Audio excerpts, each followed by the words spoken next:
I just want to apologize. I sound awful. I look awful. I'm committed to uploading videos, and so regardless of how I feel, I want to put something out there for you guys. So again, I apologize if I sound awful, if I look awful.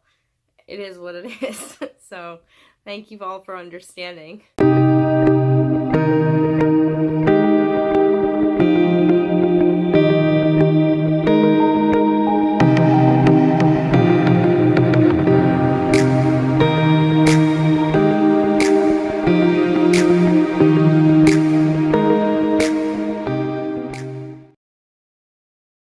Hey everyone, it's Jexie.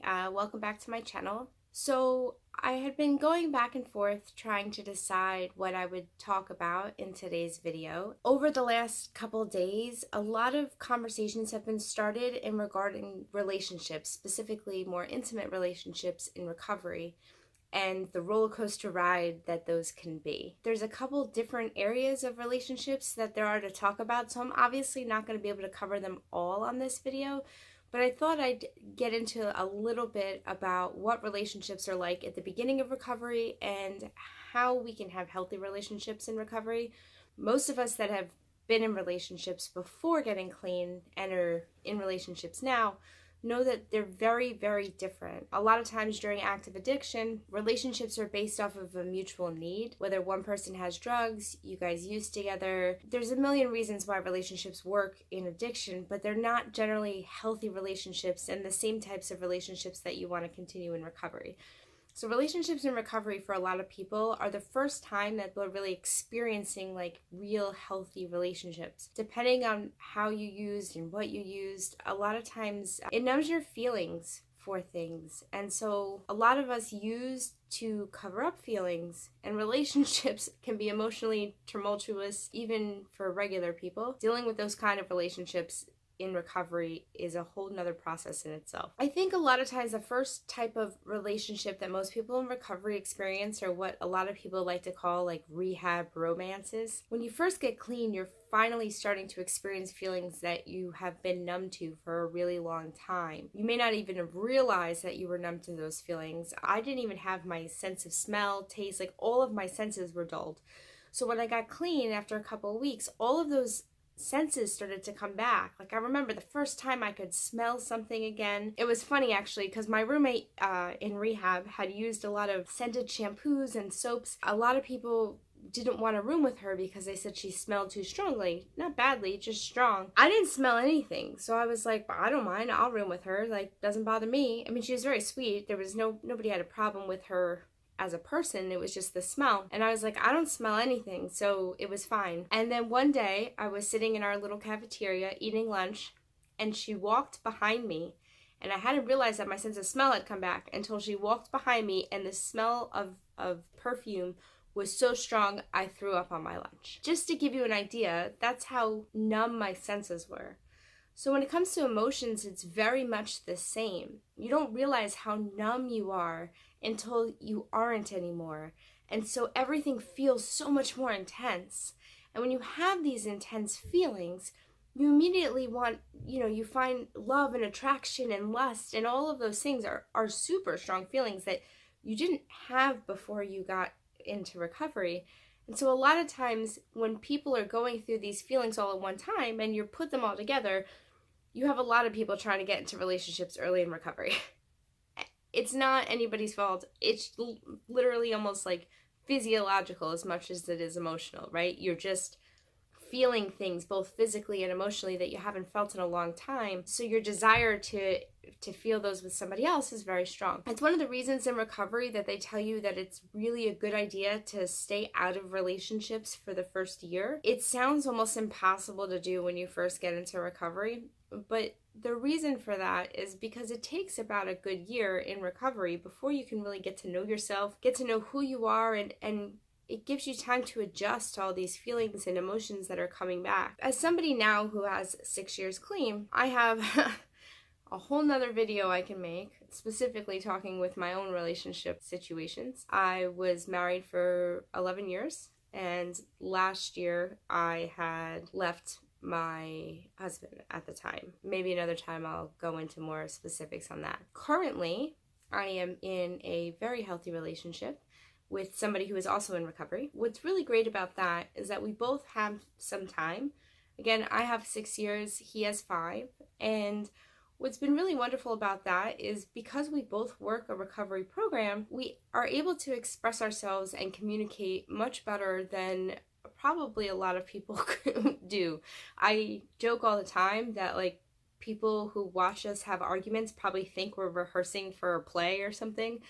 The other day we were at a pizza place and we were eating and we had been frustrated about one thing or another and we were arguing, and not anything crazy or loud, but it's very much like you'll hear us saying, like, when you say this, I feel this way.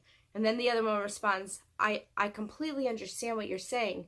And sometimes when you say this, I feel this way.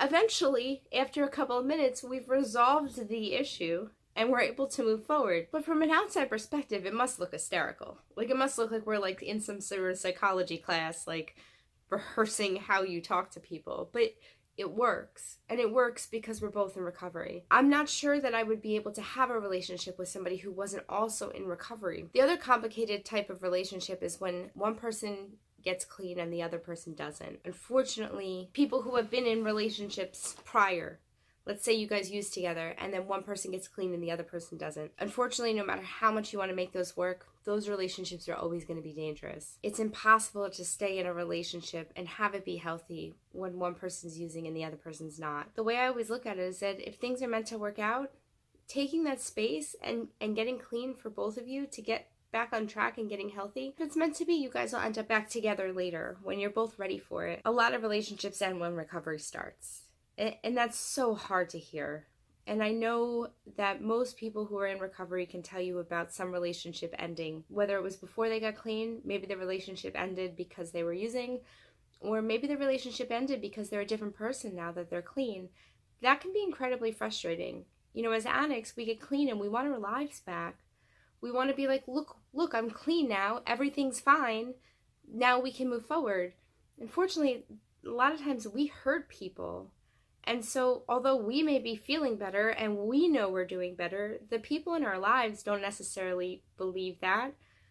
I like to think, like, how many times I tell people I'm sorry or I won't do it again just to have gone and done the same thing over and over again. Of course, people, our partners are not going to feel like, oh yay, you've got 30 days clean, everything's great. You know, they're going to guard their hearts. I think what's important though in regards to relationships, and again, later videos we can go into this in more detail, but I think the most important thing in relationships is the relationships that we have with ourselves, right? Like, we need to be confident and comfortable in our own skin before we can open up to somebody else. We need to be able to become vulnerable before we can be vulnerable with another person. We need to be able to trust ourselves and be confident in ourselves before we can ask for somebody else to trust us. It's just how relationships work. And we're addicts. We like quick fixes. We want things now. And I know that's probably for most people, but for addicts especially, we want things now. We want the quickest path. And it's not that we're afraid of hard work. It's just we like results. We like seeing things work. I can tell you from my own experience that by doing things the way that has been suggested to me, by waiting and developing a relationship with myself and learning who I am, I'm such a better partner than I ever could have been before. And I'm more open to the love that somebody else is going to give me. If I don't love myself, I'm never going to accept the love from another person. So by learning to love myself, I can then accept the love from another person and feel good about it. I don't need the other person to feel whole.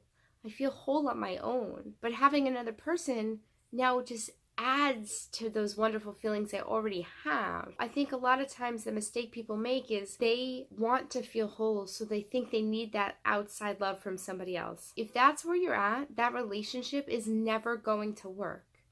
That nobody else is going to be able to give you the love that you need to feel whole. When you can accept yourself, when you're comfortable being alone, when you're comfortable in your own skin, that's when a relationship can enhance who you are.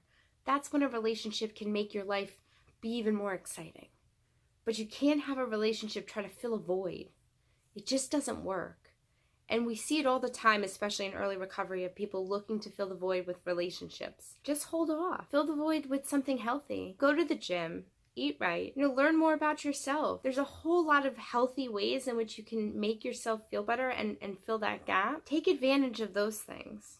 You'll be so much happier for it in the long run. Like, I can say now that everything I went through was worth it for where I'm at today, but like, it didn't always feel that way. I just want to say thank you guys all for watching another video. I would love to hear your experience in relationships in the comments. I would love for you to go down in the comments and tell me what your biggest relationship struggle has been in recovery. I'd love to hear about it. Let's talk about this. Share your thoughts with me.